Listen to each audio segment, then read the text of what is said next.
نماز میں دل لگتا نہیں تو کیا کریں؟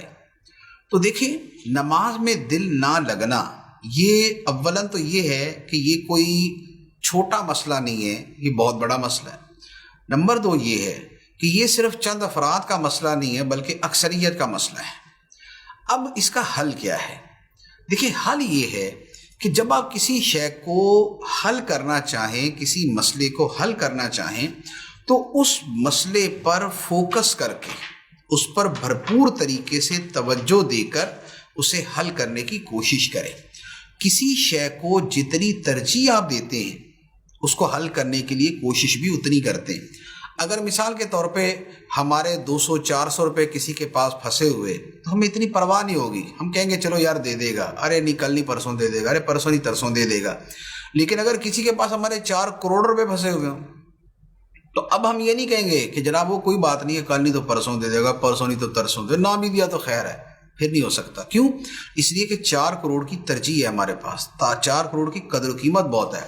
اب ہم اس کے لیے بھاگ دوڑ کریں گے، اس کے لیے منصوبہ بنائیں گے، سوچیں گے، پلان کریں گے، رابطے کریں گے، اس سے مل، اب یہ سارا کچھ کریں گے۔ اب بات یہ ہے کہ نماز کے اندر توجہ تبھی ملے گی کہ جب نماز کو اہمیت دیں گے اور نماز میں خشوع نہ ہونے پر توجہ دیں گے۔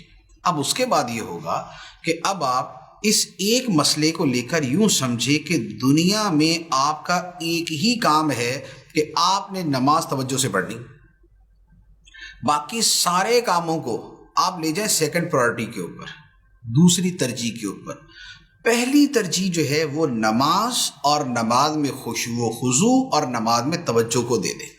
جب آپ اس طور پہ پڑھیں گے، اب آپ نے فجر پڑھی اور فجر اس تصور سے پڑھی کہ بھائی دنیا میں میرا کام فجر پڑھنا ہی ہے، میں دنیا میں فجر پڑھنے کے لیے آیا ہوں۔ ظہر کی نماز آپ اس طور پہ پڑھیں گے کہ بھائی میرا کاروبار پہلی چیز نہیں ہے، نماز پہلی چیز ہے، کاروبار اس کے بعد ہے میرا۔ تو جب آپ نماز کو ایسے اہمیت دیں گے اور ہر نماز کو اس توجہ کے ساتھ پڑھنا شروع کریں گے تو پھر نماز کے اندر توجہ بڑی آسانی کے ساتھ بننا شروع ہو جائے گی۔ تو یہ اوور آل ہے۔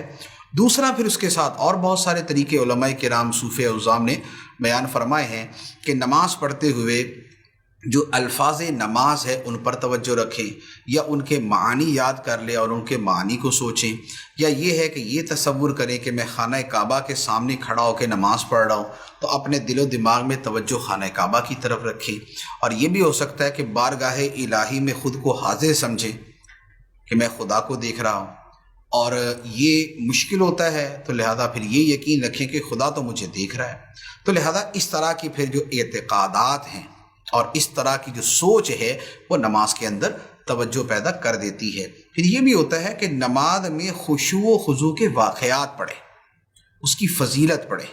جیسے اس موضوع پر بہت ساری کتابیں ہیں، علامہ ابن رجب حنبلی کی کتاب ہے الخشوع فی الصلاۃ، اور اس کے علاوہ علماء نے کتابیں لکھی ہیں۔ اسی طرح فیضان نماز جو امیر اہل سنت کی کتاب ہے، اس میں بھی نماز کے خشوع و خضوع کے بارے میں کافی سارا مواد ہے۔ تو وہ جب آپ بار بار پڑھیں گے اور تھوڑا پڑھیں عمل کریں، تھوڑا پڑھیں عمل کریں، ایک ہی دن کے اندر سارا باب پڑھ دیا تو 4 دن شوق رہے گا، اس کے بعد ختم ہو جائے گا۔ تو تھوڑا تھوڑا پڑھتے رہیں، عمل کرتے رہیں، تو انشاءاللہ اس سے خشوع و خضوع کی عادت بنتی رہے گی۔